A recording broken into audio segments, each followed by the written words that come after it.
Dear students, Assalamu alaikum and welcome again. Today I am going to explain for you guys the summary and the textual questions of the poem My Mother at 66 by Kamala Das. तो आज हम उसके जो questions देखेंगे और particularly इसकी जो summary है थोड़ा बहुत वो भी इन ब्रीफ इन प्रिसाइज वो भी हम देखेंगे क्योंकि पोइम ज़्यादा बड़ी नहीं है। सो ये जो पोइम है माई मदर एट 66 कमाला दास ने लिखी है। She was a writer from Kerala, a poet from Kerala. The brief summary and theme of the poem depicts the dilemma of a child seeing her mother getting old.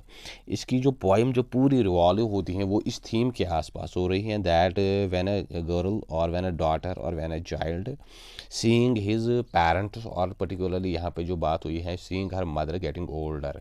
इसमें एक बेटी अपनी माँ के बारे में कह रही हैं जो बिल्कुल मौत के करीब आ चुकी हैं या जो बिल्कुल अब बूढ़ी हो चुकी हैं। And the daughter felt that she will not meet her mother again, और जो ये इसमें जो इसकी बेटी है उसको लग रहा है कि वो अपनी माँ को फिर से नहीं देख पाएगी। The lifeless and pale face of the mother pained the poet's heart. जो माँ का बिल्कुल ये एक बेजान सा चेहरा हुआ है, बिल्कुल वो जर्द जो उसके चेहरे की रंगत हुई है, दैट पेनड द पोएट्स हार्ट, उससे जो शायरा है कमाला दास उसके दिल को बड़ी तकलीफ पहुँच रही है। In the poem my mother at 66 the poets seem to have lost in her own world. In this poem my mother at 66 the poets, जो पोएट्स हैं वो बिल्कुल इस दुनिया में खोई हुई हैं। And she realise that her mother is near the death. उसको लग रहा है कि उसकी माँ जो है वो बिल्कुल मौत के करीब आ चुकी हैं।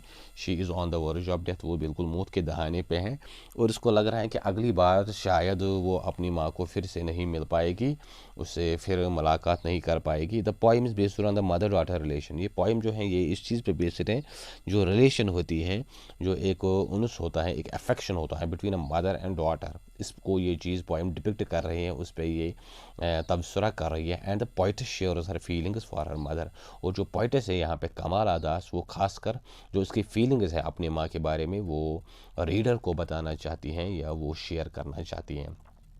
So this was a brief theme और समरी ऑफ द पोइम। इसके बाद जो इसके टेक्सचुअल क्वेश्चन है वो आज हम देखेंगे।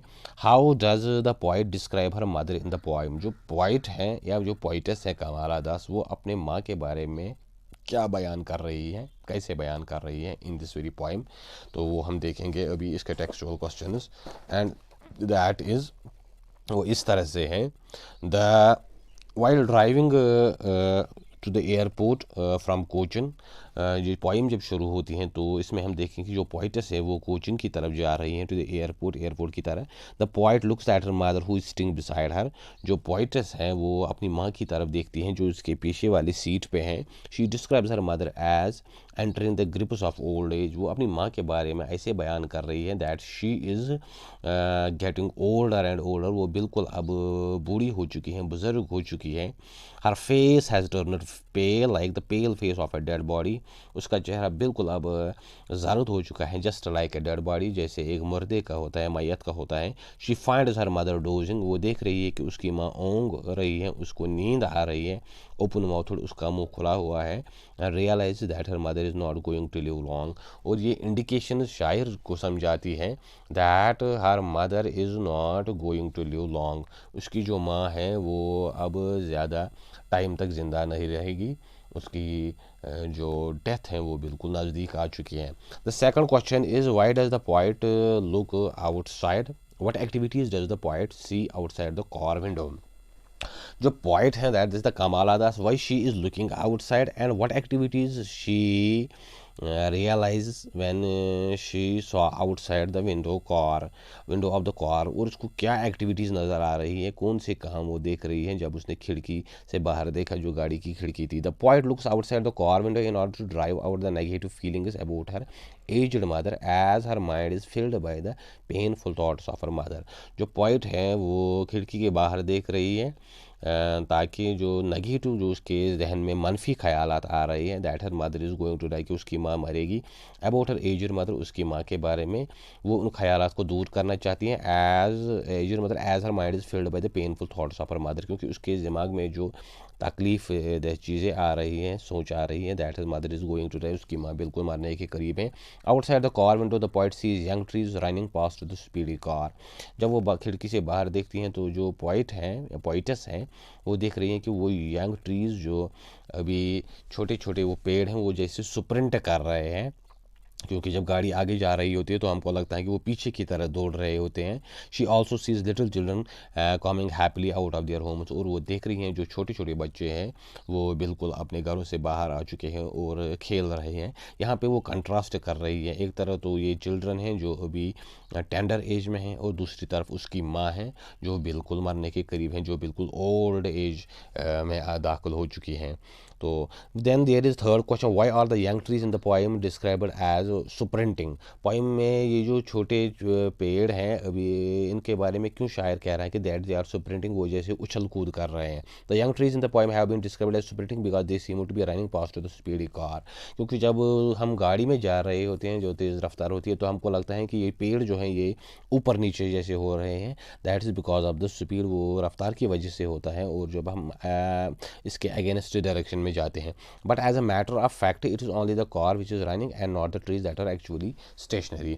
असल में जो होता है कि खाली हमारी गाड़ी ही जा रही होती है, और जो ये पेड़ होते हैं ये बिल्कुल अपनी जगह पे स्टैटिक होते हैं, लेकिन चूंकि रफ्तार की वजह से और थोड़ा ऊपर नीचे होने की वजह से गाड़ी के हमको लगता है दैट दे आर स्प्रिंटिंग, वो जैसे उछल कूद से कर रहे हैं, वो जैसे आगे पीछे हो रहे हैं, या जैसे वो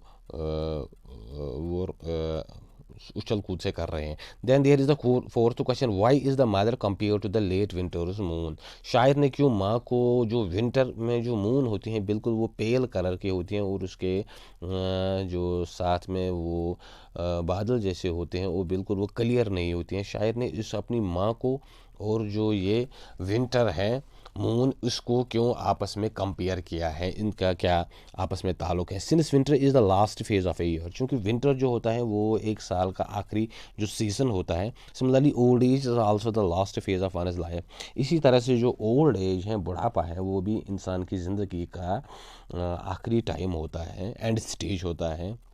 इन old age a man grows pale, बुढ़ापे में इंसान का जो रंग होता है वो पेल हो जाता है ज़र्द। As moon in the late winter looks dull and is mostly covered with clouds which indicate that old age is the time of inactivity and the time of one is approaching death.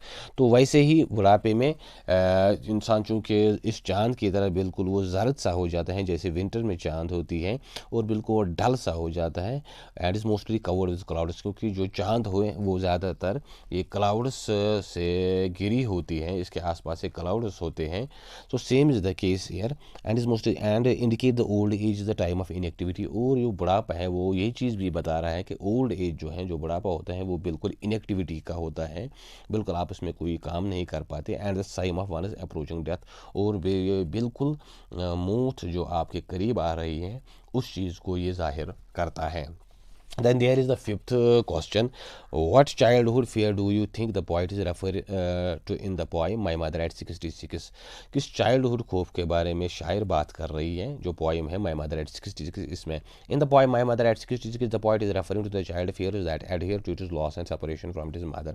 शायर को आ रहा है कि बचपन में भी जो बच्चे हैं वो डरते हैं कि उनको अपनी माँ से कहीं अलहदा न किया जाए, and child always fears that it may have it is a mother and does not want to lose its mother even for a single moment. क्योंकि बच्चा जो है वो अपनी माँ से एक मिनट के लिए भी दूर होना नहीं चाहता। It is very difficult for child to imagine life without mother, क्योंकि एक बच्चा ये इमेजिन नहीं कर पाता, उसके दिमाग में ये बिल्कुल नहीं आता कि वो अपनी माँ के बगैर कैसे अपनी ज़िंदगी गुजारेगा। वन थिंग इज़ क्लियर है that a mother keeps a lot of importance for a child particularly in his childhood. एक चीज़ यहाँ पे हमें समझ आती है after reading this poem that a child has a lot of importance. Child की जो अपनी माँ के बारे में वो बहुत ज़्यादा वो इम्पोर्टेंस देता है, खासकर जो चाइल्डहुड होता है, बचपन होता है उसमें। So these are the first 5 questions of this very poem.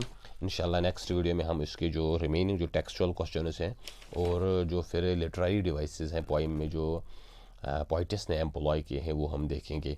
Channel को आप शेयर करें, सब्सक्राइब करें, व्यू दें, और उम्मीद है आपको ये समझ आया होगा। कमेंट में बताइए ताकि आने वाली वीडियोज़ हैं उसमें और इम्प्रूवमेंट ला सके। Wish you all the best, have a very great day ahead and thank